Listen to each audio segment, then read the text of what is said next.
Alright, hello everyone, it's Happy, and today we're going to be talking about one of the most controversial tier 10 tanks, and this is the Minotauro, because some people love it and others hate it. Firstly, some people love it because of its armor profile is just very, very good frontally, but others hate it because of its sluggishness and its horrible gun. So what is this tank? Is this tank just pure garbage, or is this an unstoppable beast? We're going to be finding out in today's video, right? Now, let's just start off with the gun of the tank, and to be fair, this is not the best part about it. The weapon handling is not the greatest, it's pretty alright, but it's worse than tanks like the Foch, which should already tell you a few things, right? The aim time and dispersion are pretty mediocre at best. And of course, the DPM is 2,451. Now, that is quite bad indeed. And if you look at the penetration values, it's 275 for a tank destroyer, which again is not that high, right?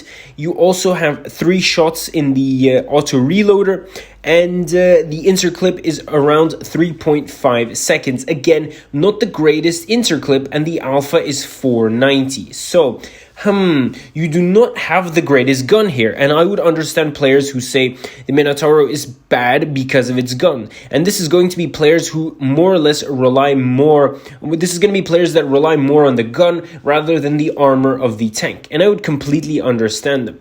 On the other side, you have 34 kilometers forward in a tank that is quite sluggish with a power to weight ratio, so horsepower per ton, of 13.87. Again, not the greatest number out there, and it is a fairly slow tank. Now, 34 kilometers is not amazing. It's going to be very slow, and if you're alone, a lot of tanks, even heavy tanks, will be able to circle you and absolutely smack you up. For example, if an AMX-50B comes around the corner or an IS-4, they will simply be able to sort of go around you and kill you from behind. So that is going to be the obvious weakness of this tank.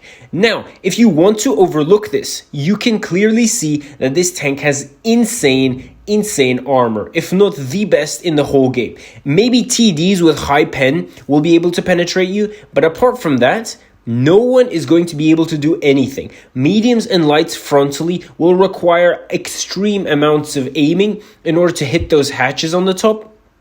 And even then, if they load gold simply, they will not always be able to penetrate you. Heavy tanks and TDs, again, different story, because if heavies or TDs usually load gold, they will be able to pen you. But if you wiggle here and there, you will still be able to block shots. Trust me. So the armor on this thing is very good, and it has been time tested. So again, I would understand players that say that this tank is very good because of its armor. Now, in my opinion, this tank is sort of situational.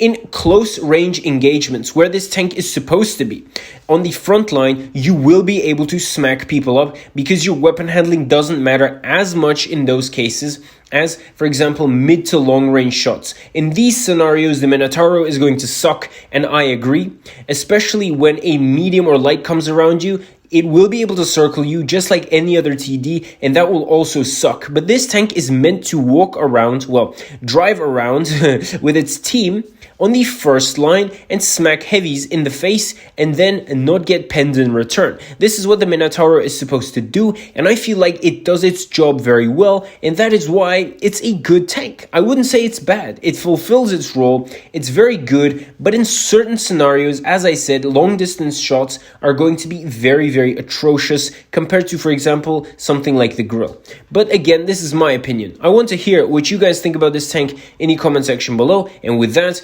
Happy is out, and I'll definitely see you guys next time. Bye-bye.